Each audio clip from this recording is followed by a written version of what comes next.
Cultiver des aliments dans un climat glacial n'était pas seulement difficile. C'était une lutte constante pour la survie où une seule erreur pouvait entraîner une réserve vide à l'arrivée de l'hiver. Pourtant, les agriculteurs médiévaux n'étaient pas sans ressources. Ils disposaient d'un éventail de méthodes, de stratégies et d'astuces ingénieuses, en commençant par des préparations qui faisaient toute la différence avant le premier gel.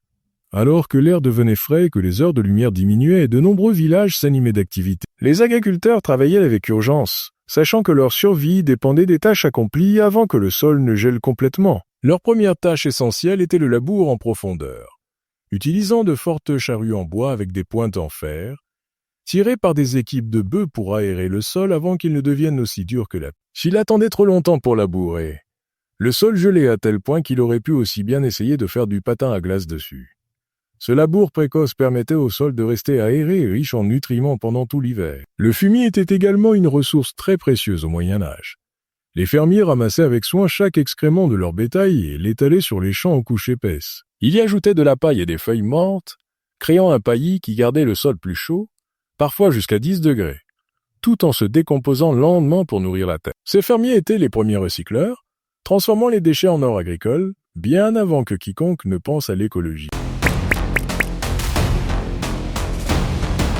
La gestion de l'eau était une compétence essentielle, car rien ne détruisait les récoltes plus rapidement qu'un sol détrempé qui gelait en un bloc solide. Avec de simples pelles en bois, les paysans médiévaux creusaient minutieusement de vastes réseaux de canaux, certains systèmes de drainage de villages s'étendant sur plusieurs kilomètres.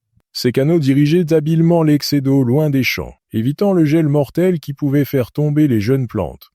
Lorsque la première neige tombait, les champs semblaient vides. Mais en réalité, ils regorgeaient de potentiel attendant le printemps. Le travail minutieux réalisé en automne faisait toute la différence entre avoir de la nourriture et souffrir de la faim. Avec les terres prêtes, les agriculteurs médiévaux se trouvaient face à un nouveau défi, choisir des plantes suffisamment robustes pour supporter le froid. Ils ne pouvaient pas simplement cultiver ce qu'ils voulaient.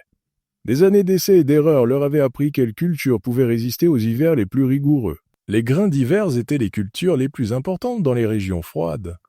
Le seigle étant particulièrement précieux, car il pouvait prospérer dans des endroits trop froids pour d'autres céréales. Cette plante résistante était comme l'ours polaire du Moyen-Âge, semblant apprécier les conditions glaciales. Les agriculteurs semaient les graines de seigle à la fin de l'automne, où elles restaient en dormant sous une couverture de neige tout l'hiver, prêtes à germer aux premiers signes du printemps. L'importance du seigle dans ces régions froides est indéniable.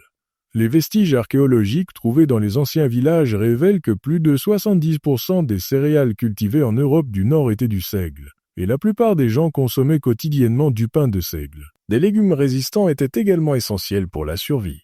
Les navets, les choux et les oignons pouvaient supporter un léger gel sans mourir. Donc les agriculteurs les plantaient à la fin de l'été pour s'assurer qu'il était presque complètement mûr avant le premier gel sévère. Le chou était particulièrement utile, car une seule plante pouvait fournir de nombreux repas. C'était le couteau suisse des légumes médiévaux, comestibles frais, cuits ou fermentés en choucroute, qui se conservaient pendant des mois. Les agriculteurs médiévaux ont également découvert que la culture de certaines plantes ensemble les aidait à survivre. Les haricots et les pois, par exemple, grimpaient le long des tiges de céréales comme s'il étaient des échelles naturelles. Dans cette parfaite alliance, une plante offrait du soutien, tandis que l'autre apportait des nutriments essentiels au sol, aidant ainsi les céréales à mieux pousser. Une autre méthode ingénieuse consistait à planter des cultures basses entre des plantes plus grandes. Les plus grandes servaient de bouclier naturel contre les vents violents, créant un microclimat plus chaud pour les plantes plus petites et plus fragiles en dessous. Des anciens registres indiquent que ce type de plantation mixte pouvait accroître les récoltes alimentaires jusqu'à 25%. Même avec des plantes résistantes au froid en terre, les agriculteurs devaient toujours protéger leur culture lorsque les températures chutaient. Ils ont développé des méthodes ingénieuses pour protéger les plantes du gel sans utiliser de technologie moderne, et les chaudes couches de fumier étaient l'une de leurs solutions les plus astucieuses. Les agriculteurs savaient que le fumier frais chauffe naturellement lors de sa décomposition. Ils creusaient des tranchées peu profondes, les remplissaient de fumier frais, puis ajoutaient une fine couche de terre par-dessus avant de planter. Le déclin du fumier pouvait réchauffer le sol jusqu'à 15 degrés pendant plusieurs semaines, empêchant les racines de geler et permettant ainsi aux plantes de pousser malgré l'air froid. Protéger les plantes du vent était une autre stratégie clé, car les vents froids pouvaient facilement endommager les récoltes qui auraient sinon pu survivre à des températures basses. Pour y remédier, les agriculteurs ont créé des brise-vents appelés whirl. en tressant des branches flexibles pour en faire de solides clôtures. Ces barrières bloquaient efficacement les vents violents tout en laissant passer la lumière du soleil précieuse pour les plantes. Il a été constaté que les jardins protégés par des clôtures en dédale pouvaient produire près de 30% de nourriture. En plus, par rapport aux jardins exposés dans la même région, les agriculteurs médiévaux ont également inventé des versions primitives de serres appelées cloches, qui étaient des couvertures en forme de cloches faites de verre ou d'argile, placées sur des plantes individuelles pour capter la chaleur du soleil. Pour de plus grandes surfaces, les agriculteurs construisaient des cadres froids, qui étaient essentiellement des boîtes en bois avec des couvercles transparents protégeant des rangées entières de plantes. Dans certaines fermes, notamment pour des cultures vitales, ils créaient des cadres inclinés recouverts de papier parchemin huilé, permettant à la lumière du soleil d'entrer tout en maintenant l'air froid à l'extérieur. Ces structures simples mais efficaces pouvaient prolonger la saison de croissance de jusqu'à 40 jours dans certaines régions. Les jardins médiévaux les plus réussis utilisaient une combinaison de toutes ces méthodes, avec des clôtures en osier fournissant une défense extérieure, des plates-bandes chauffées par le fumier réchauffant par en bas et des cloches offrant une protection individuelle par le haut. Au-delà de créer de la chaleur artificielle, les agriculteurs médiévaux ont développé une expertise dans la recherche et l'utilisation des sources de chaleur naturelles déjà présentes dans leur environnement. Ils ont vraiment maîtrisé l'art de travailler avec la nature plutôt que de lutter contre elle. Les murs en pierre, par exemple, servaient de plus qu'une simple délimitation entre les champs. Des agriculteurs astucieux plantaient leurs cultures les plus délicates le long de ces murs orientés au sud, qui absorbaient la lumière du soleil pendant la journée, et libéraient lentement la chaleur emmagasinée la nuit. Cela créait un microclimat plusieurs degrés plus chaud, transformant ces murs en système de chauffage gratuit tout en éloignant les animaux sauvages. L'emplacement des champs était également soigneusement planifié en fonction du parcours du soleil. Dans les régions nordiques, les pentes orientées au sud pouvaient recevoir jusqu'à 40% de lumière en plus que les terrains plats, ce qui offrait un sol plus chaud et des conditions de croissance supérieures. Les agriculteurs médiévaux réservaient ces emplacements privilégiés pour leurs cultures les plus importantes ou les plus vulnérables. Des documents écrits provenant des jardins de monastères montrent que les herbes plantées sur ces pentes ensoleillées mûrissaient jusqu'à 2 semaines plus tôt que celles situées dans des positions moins favorables. L'utilisation la plus ingénieuse de la chaleur naturelle provenait de la stratégie consistant à placer les jardins près des enclos pour bétail, car les animaux agissaient comme de véritables fourneaux. La chaleur corporelle collective des animaux pourrait en réalité réchauffer l'air environnant suffisamment pour apporter une différence significative aux plantes à proximité. Une grande grange abritant 20 vaches pourrait augmenter la température dans les zones adjacentes jusqu'à 4 degrés lors des nuits froides. Une petite variation qui pourrait sauver une récolte entière d'un gel mortel. Certaines communautés innovantes ont même construit leurs logements et leurs abris pour animaux au nord des parcelles de jardin, créant une barrière contre le vent, tout en permettant à la chaleur des activités quotidiennes de bénéficier à leur production alimentaire. Dans certains cas, les cheminées des feux de cuisine étaient même orientées pour diriger la fumée sous les lits de cultures surélevés avant de s'échapper. Après avoir veillé à ce que leur culture soit bien réchauffée, les agriculteurs devaient conserver les graines et les matériaux de plantation pour pouvoir recommencer à cultiver une fois l'hiver terminé. Leur méthode de stockage, développée sans aucune technologie moderne, fonctionnait étonnamment bien.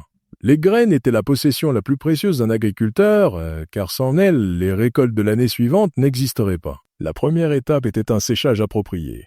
Après la récolte, les agriculteurs étalaient les graines sur des tissus dans des endroits chauds et ensoleillés jusqu'à ce qu'elles soient complètement sèches, sachant que toute humidité pouvait les faire pourrir ou germer prématurément. Une fois sèches, les graines étaient conservées dans des pots en argile, qui protégeaient des souris et des insectes tout en permettant une circulation d'air suffisante pour éviter la moisissure. De nombreuses graines se conservaient mieux à des températures fraîches juste au-dessus du gel, et des caves souterraines ou des pièces creusées dans des collines offraient naturellement ces conditions. Certaines de ces chambres de stockage médiévales pouvaient maintenir une température ne variant que de 5 degrés toute l'année, un exploit impressionnant sans thermostat moderne. Les légumes racines destinés à être replantés nécessitaient des soins différents. Les carottes et navets et d'autres racines étaient emballées dans du sable légèrement humide à l'intérieur de barils en bois ou de fosses revêtues de pierres creusées sous la ligne de gel.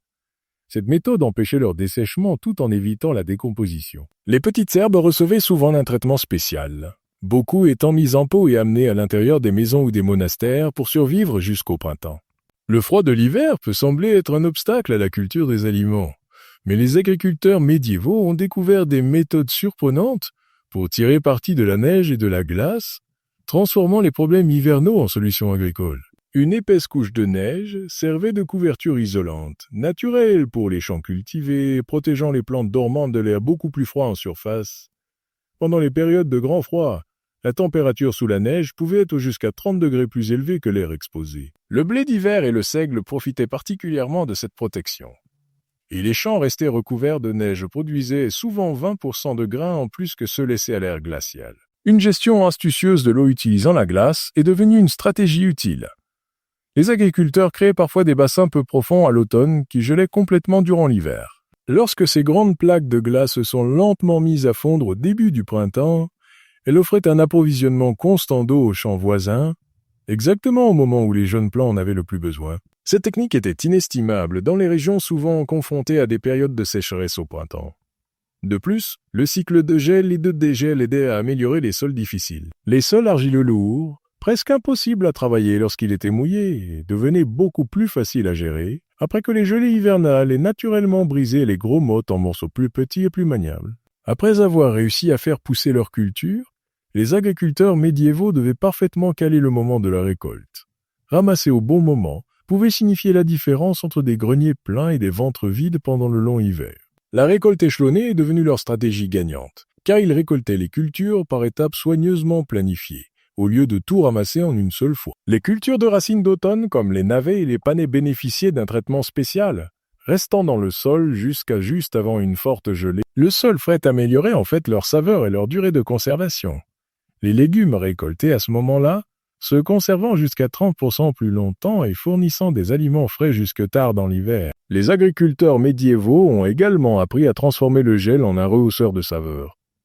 Certaines cultures, notamment le chou frisé et certains types de choux, ont un goût plus sucré après avoir subi un léger gel. Les températures froides activent ces plantes qui transforment les amidons en sucre, améliorant ainsi leur goût et leur valeur nutritionnelle. Des archives de monastères suggèrent même que le chou frisé récolté après 3 gelées contenait jusqu'à 40% de vitamine C en plus que les légumes récoltés. Pour réussir ces récoltes, il fallait une connaissance impressionnante des conditions météorologiques, et les communautés ont développé des méthodes de prévision basées sur des signes naturels, allant des motifs nuageux au comportement des animaux jusqu'à l'épaisseur des peaux d'oignon.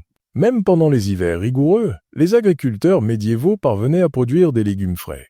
Les monastères étaient à l'avant-garde, utilisant leurs bâtiments en pierre pour créer des espaces de culture protégés. De nombreuses cuisines de monastères entretenaient de petits jardins d'herbes dans des fenêtres orientés au sud, où des plantes comme le thym, le persil et la ciboulette pouvaient croître toute l'année, fournissant une vitamine C essentielle face à la menace constante du scorbut. À l'extérieur des jardins de compost chauffés créaient des microclimats chaleureux. La chaleur considérable, générée par de grandes piles de fumier, frais et de déchets végétaux en décomposition, permettait aux légumes résistants au froid, comme le jeune chou frisé, de croître lentement même pendant les périodes froides. Lorsque d'autres méthodes ont échoué, faire germer des grains à l'intérieur a offert une autre source fiable de légumes frais en hiver. Le blé, l'orge et le seigle pouvaient germer dans n'importe quel récipient avec peu de lumière, apportant des avantages nutritionnels considérables. Ces grains germés contiennent jusqu'à 40% de nutriments en plus que leurs homologues non germés et peuvent être prêts à être consommés en seulement 5 à 7 jours. Cette source alimentaire à croissance rapide a aidé à combler le manque nutritionnel lorsque d'autres aliments frais devenaient indisponibles. Certaines communautés ont également construit des chambres de culture spéciales partiellement enterrées, où la chaleur naturelle de la terre offrait une protection contre les températures de gel. Tout au long de l'année, les agriculteurs médiévaux devaient garder leur sol en bonne santé pendant les hivers rigoureux sans outils modernes. Leur technique astucieuse de gestion du sol faisait la différence entre l'abondance et la famine. Lorsque le printemps arrivait enfin, la rotation des cultures était une stratégie principale pour maintenir la fertilité du sol. Ils divisaient généralement leurs terres en 3 grandes parcelles, les utilisant de manière différente chaque année. Une parcelle était consacrée aux céréales d'hiver, une autre aux cultures de printemps et la 3e restait en jachère. Cette période de repos permettait au sol de la parcelle laissée vacante de récupérer et de renforcer ses nutriments pendant toute une année. L'ajout d'engrais naturels était également essentiel pour maintenir la richesse du sol. Les cendres de bois des feux de cuisine, riches en minéraux précieux, étaient collectées et répandues sur les champs. Des os d'animaux broyés mélangés à la terre apportaient des nutriments importants qui aidaient les plantes à développer des racines plus solides, indispensables pour survivre aux rigueurs de l'hiver. Les agriculteurs utilisaient aussi des cultures de couverture pour protéger le sol nu après la récolte. Des plantes à croissance rapide, comme le trèfle, étaient semées immédiatement, ce qui permettait non seulement d'éviter l'érosion du sol lors des tempêtes, mais aussi de capturer l'azote de l'air, enrichissant ainsi le sol pour les cultures de la saison suivante. Dans de nombreuses régions froides, une technique spéciale appelée marlage était utilisée. Les agriculteurs extrayaient de l'argile calcaire des profondeurs et l'étalaient sur leurs champs pour équilibrer le sol acide. Cette pratique était si précieuse que le droit de chercher du marc était souvent inscrit dans les contrats agricoles. Après la récolte, les moutons et les bovins devenaient épandeurs de fumier à quatre pattes. Les agriculteurs laissaient leurs animaux brouter les plantes restant dans les champs, ce qui permettait au sol de recevoir une couche de fumier, fraîche et bien répartie. Lorsque la dernière gelée fondait enfin, ces champs bien entretenus étaient riches et prêts pour les semences, mettant fin à un long cycle de protection hivernale et marquant le début des travaux prometteurs du printemps.